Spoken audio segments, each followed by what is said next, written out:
Welcome, folks. My name's Tom Mullen. We're here at the Owl's Nest Golf Club in Campton, and this is the Orange People's News video presented to you today by the Alliance Against the Northern Pass. We have some special guests with us today, and I'd like to introduce them. On the far side of the panel here is Linda Brownson.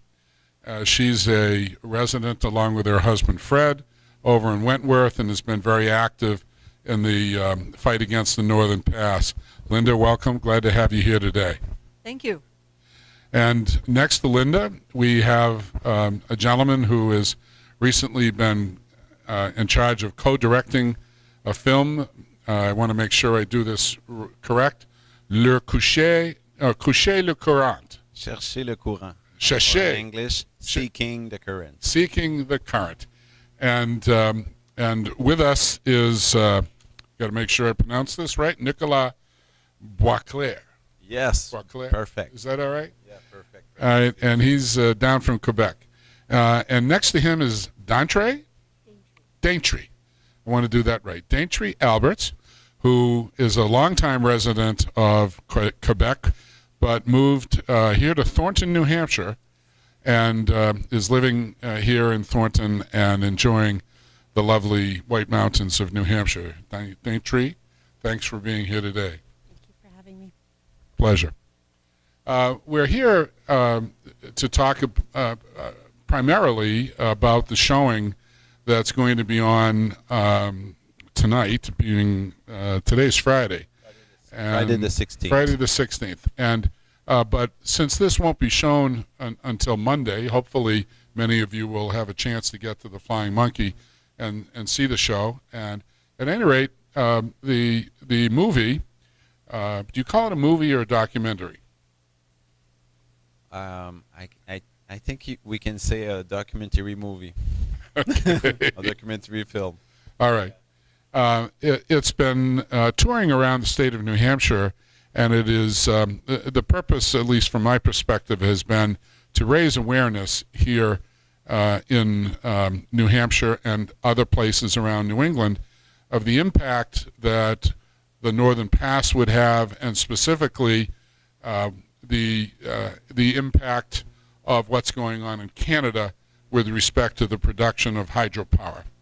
And so I'm going to ask Daintry to address some questions to Nicolas because they can speak in French if they need to, but she knows the perspective of folks here. Thank you. One of the things I feel it's important is when people are looking at Northern Pass and they hear about Hydro Quebec, that they recognize they're not just dealing with a company, that they're actually dealing with the Quebec government. Can you comment more on how that works, because it is so different than what viewers would know of here? Yeah. Hydro Quebec has only one shareholder. It's the government of Quebec. So it's some people say Crown Corporation, but since it's not the Queen of Great Britain, it's the government of Quebec. So it's the government corporation.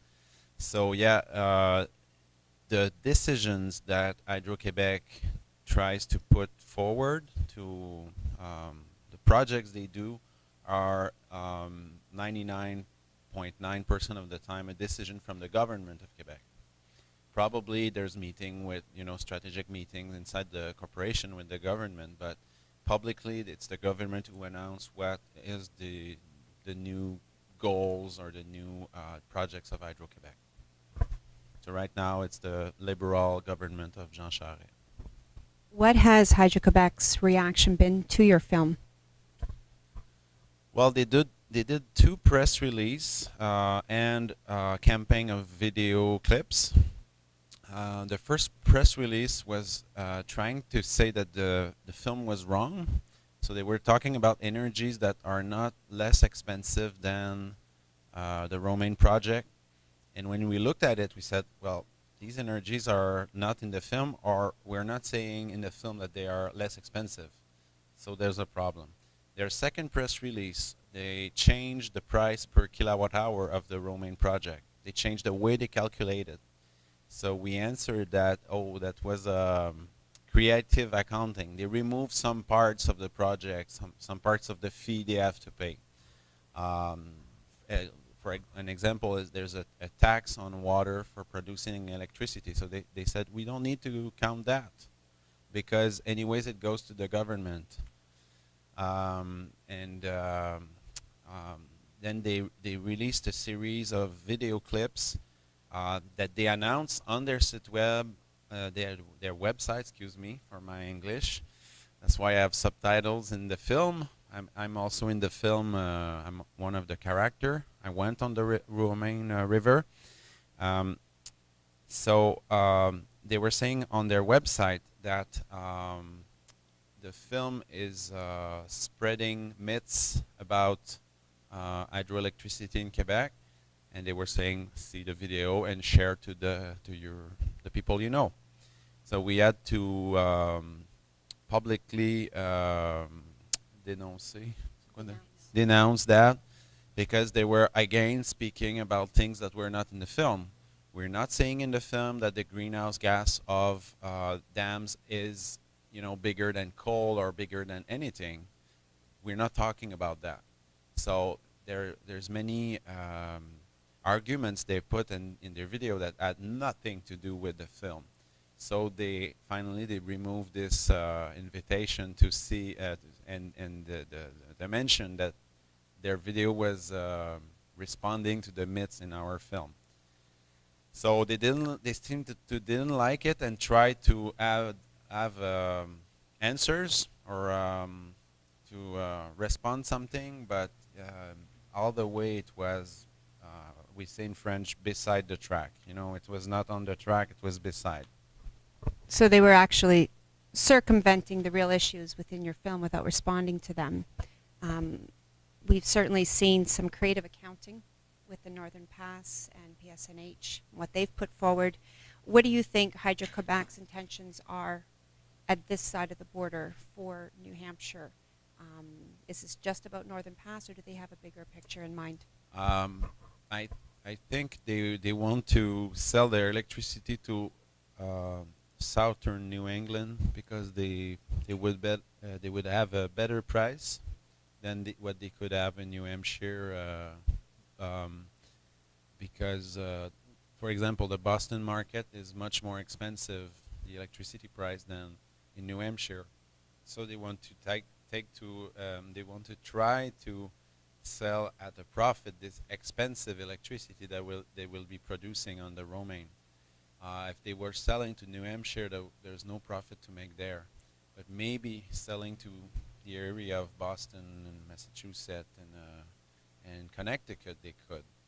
So they will do probably anything they can to have a power line bringing power as much south as possible.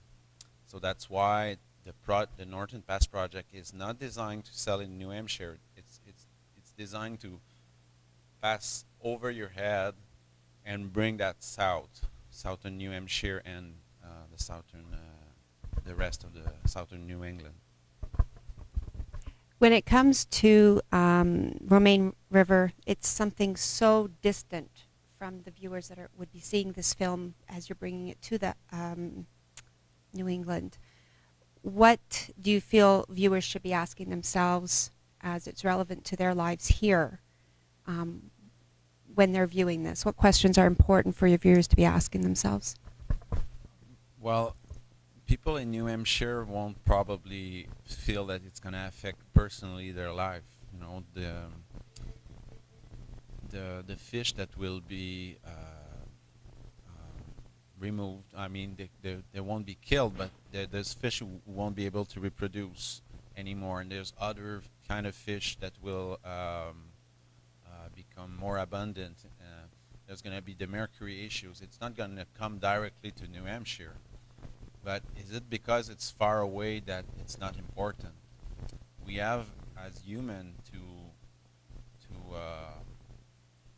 look all the impacts we create on Earth, not just the one just in front of our house. So that's something we tried to do with the film, is to bring the film south, brings the river south, so people know it at least, so they know what is going on, and they won't have paddled the river, but they would say, well, I did some kind of little trip on the river. I know it. I saw it from source to mouth. So that was a little bit our goal, to bring this river south so people feel it's home as well.